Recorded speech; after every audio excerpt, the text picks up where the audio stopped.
We usually think of our phones for stuff like social media or texting friends. But what if their most important new job is one we barely even notice? Well, a really fascinating study out of Indonesia shows this huge shift in how we're all using our devices.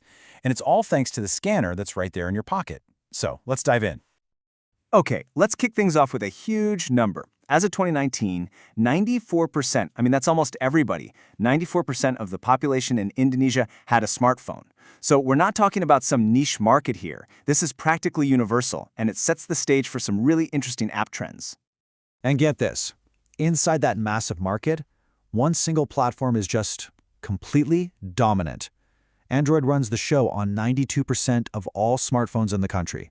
This makes it the main stage where all these new user habits are really taking root. So you have almost an entire country on Android phones. The big question is, what are they actually doing with them?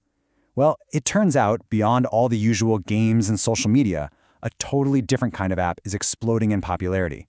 And it points to a major change in what we want from our phones. Just think about it for a second. It really wasn't that long ago that if you had to scan, say, a receipt or a contract, you had to hunt down one of those big, noisy, clunky desktop scanners. Now, that whole machine, it just lives inside your phone. It's a quiet little revolution, but it's a huge technological leap. And the numbers here are just mind-blowing.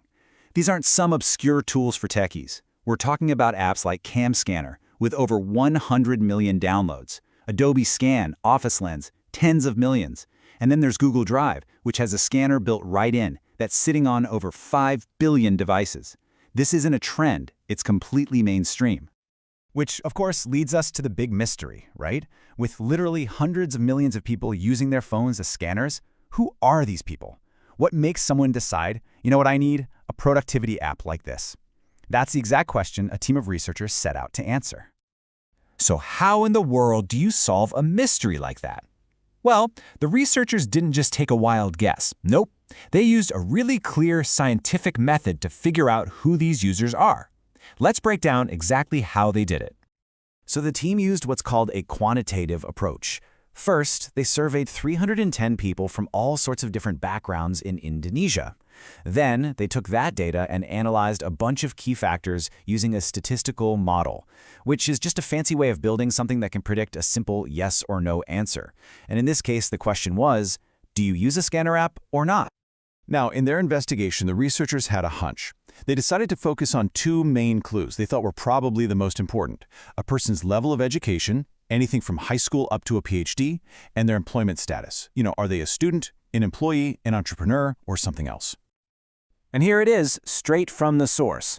The researchers said their goal was to see if you could take someone's job and their education level, put them together, and use that information to predict whether they'd be likely to use this kind of mobile tech. And this sets up a super interesting showdown: education versus employment. If you had to bet on which one gives you a better clue about whether someone uses a scanner app, which would it be? Is it their degree or is it their job? Well, the data has the answer. So here are the two big ideas, side by side. Is having a higher degree the thing that makes you more likely to download one of these apps? Or does what you do for a living actually have a bigger impact? The whole study was basically designed to see which of these two factors had more power. All right, and here's our first big result. The data showed that for every single step up in education, like going from a high school diploma to a bachelor's degree, a person was about 1.16 times more likely to use a scanner app. So, okay, education definitely plays a role, but is it the whole story? And then you look at employment status. Moving up the ladder here, say from being unemployed to being a student, or a student to being an employee, the effect was even stronger. For each step, a person was 1.28 times more likely to be a user. So here's the key takeaway. Both of these things matter, but your job has a little more to say about it. By the way, those times more likely numbers come from a cool statistical tool called an odds ratio. But don't worry, you don't need a math degree to get it. It's really just a clean way to measure how strongly one thing, like your job, is connected to another thing, like using an app. It's the tool that lets us put education and employment in that head-to-head competition. Okay, so employment is a slightly better predictor than education. That's a cool little fact. But so what? What does this actually tell us about our relationship with technology? What's the bigger story here? Well, the answer is actually really simple, but it's also kind of profound. The smartphone has changed its job description. It's not just a social toy or a way to kill time anymore. What this research really proves is that it's become a serious work device, an essential tool that millions of students and professionals rely on to get things done. So let's just quickly recap what we've learned. First, what you do for a living is a really powerful clue to the kind of tech you use.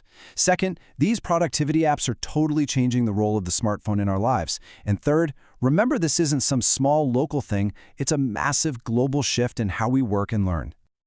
I mean, think about it.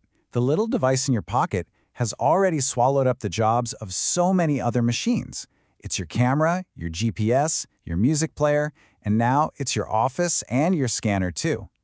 It really makes you wonder, what's the next job it's going to take on?